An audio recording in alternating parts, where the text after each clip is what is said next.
नमस्कार दोस्तों, आज अपन पढ़ेंगे संविधान संशोधन के बारे में। संविधान का भाग 20 चल रहा है। अनुच्छेद 368 में इनका उल्लेख मिलता है। अनुच्छेद 368 क्या कहता है, उनके बारे में आज अपन डिस्कस करेंगे। संविधान के अनुच्छेद 368 में संविधान संशोधन की प्रक्रिया का उल्लेख किया गया है। इसमें संशोधन की 3 विधियों को अपनाए गए हैं और वो 3 विधियाँ कौन कौन सी हैं अपन देख लेते हैं।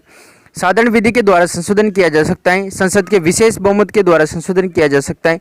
संसद के विशेष बहुमत और राज्य के विधानमंडलों की स्वीकृति के बाद संशोधन किया जा सकता है। मतलब संविधान संशोधन के 3 प्रकार है। कौन कौन से हैं? एक तो साधारण विधि द्वारा साधारण बहुमत के द्वारा संशोधन किया जा सकता है। संसद के विशेष बहुमत के द्वारा 2/3 बहुमत के द्वारा संशोधन किया जा सकता है।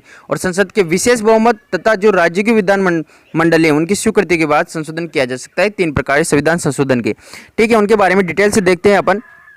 भारत के संविधान निर्माताओं ने भारत के संविधान संशोधन की शक्ति संविधान में निहित की है, अर्थात भारत के संविधान से ही संविधान में संशोधन किया जा सकता है। परंतु एक बात ध्यान देने योग्य यह है कि केवल भारत के संविधान में संशोधन किया जा सकता है, इसको बदला नहीं जा सकता। मतलब कहा क्या गया है कि भारत के संविधान निर्माताओं ने जिस टाइम संविधान को बनाया था तो इसकी जो शक्ति है वो संविधान में ही निहित किए गए हैं। अनुच्छेद 368 के तहत इसमें कहा गया है कि संविधान में संशोधन तो किया जा सकता है, परंतु इस बात को ध्यान देने योग्य यह है कि केवल भारत के संविधान में संशोधन किया जा सकता है, परंतु इसको बदला नहीं जा सकता, ठीक है।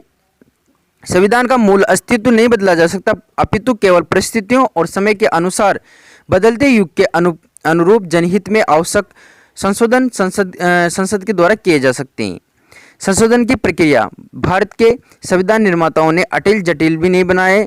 मतलब जो संविधान की प्रक्रियाएं भारत के जो संविधान निर्माताओं ने अत्यधिक जटिल भी नहीं बनाए और ना ही अत्यधिक सरल बनाए, अपितु इस संबंध में भारत के संविधान निर्माताओं ने मध्य मार्ग को अपनाए। मतलब जो संविधान की प्रक्रियाएं, संशोधन की जो प्रक्रियाएं, संविधान संशोधन की प्रक्रियाएं, उनको ना तो इतना जटिल बनाए कि संविधान संशोधन ही ना किया जा सके और ना ही इतना सरल बनाए कि उसका मिसयूज होने लगे। मतलब मध्य मार्ग को अपनाए गए हैं, ठीक है।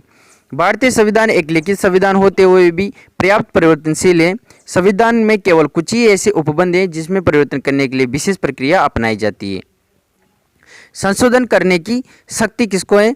भारत के संविधान के अनुच्छेद 368 के स्पष्ट के अनुसार अंतर्गत भारत के संसद को, जो भारत की संसद है उसको संविधान संशोधन की शक्ति प्रदान की गई। मतलब जो संविधान में संशोधन करना है तो कौन करेगा? भारत की संसद को इसके बारे में इसकी शक्ति प्रदान की गई है, ठीक है। संविधान में 3 प्रकार से जो संशोधन किया जाता था उनके प्रकार देख लेते हैं। अब साधारण बहुमत के द्वारा जो संविधान संशोधन किया जा सकता था तो कौन कौन से विषय पर किया जाता था? जैसे कि नए राज्यों का प्रवेश करना है, गठन करना है, इनके बारे में अपन ने पढ़ा था।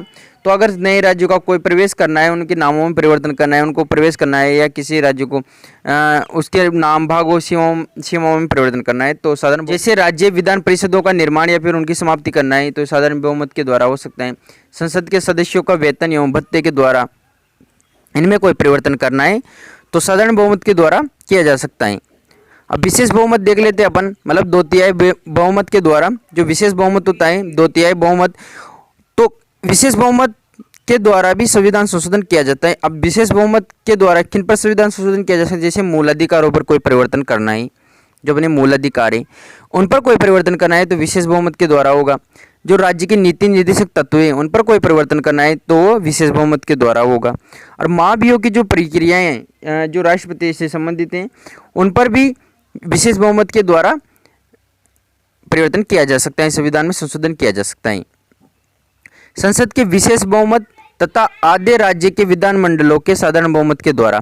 मतलब अब तीसरी प्रक्रिया क्या है? सबसे कठिन यही होती है। मतलब संसद के विशेष बहुमत तथा जो आधे राज्य हैं उनके विधानमंडलों के साधारण बहुमत के द्वारा पारित होने चाहिए। जैसे कि राष्ट्रपति के निर्वाचन की जो प्रक्रिया है, उच्चतम न्यायालय या उच्च न्यायालय से संबंधित हो, में जो राज्यों का प्रतिनिधित्व है। और अगर जो संविधान संशोधन की करने की जो शक्ति है, मतलब खुद जो आर्टिकल 368 में कोई परिवर्तन करना है तो वो किसके द्वारा किया जाएगा? संसद के विशेष बहुमत तथा जो आधे राज्य हैं उनके जो विधानमंडल हैं उनके साधारण बहुमत के द्वारा ही अनुच्छेद 368 में परिवर्तन किया जा सकता है, ठीक है। संसद के किसी भी सदन में प्रस्ताव लाया जा सकता है। संयुक्त बैठक का कोई प्रावधान नहीं है, बैठक का कोई प्रावधान नहीं है। क्यों नहीं हो सकता संयुक्त बैठक का प्रावधान? क्योंकि अब मैंने पिछले वीडियो में बता रखा है वहाँ पर लोकसभा का बहुमत अधिक हो जाता है। मतलब लोकसभा का जो वोटिंग है वो अधिक हो जाता है। इसलिए संयुक्त बैठक का कोई प्रावधान नहीं है। राष्ट्रपति संविधान संशोधन विधेयक को अनुमति देने के लिए बाध्य हैं, ठीक है, क्योंकि उनको पूर्व सूचना दी जा चुकी होती है संविधान संशोधन करने से पहले, ठीक है। आई होप आपको डिटेल से संविधान संशोधन के बारे में समझ में आया होगा। मिलते हैं नेक्स्ट इन्फॉर्मेशन वीडियो के साथ, तब तक के लिए जय हिंद, वंदे मातरम।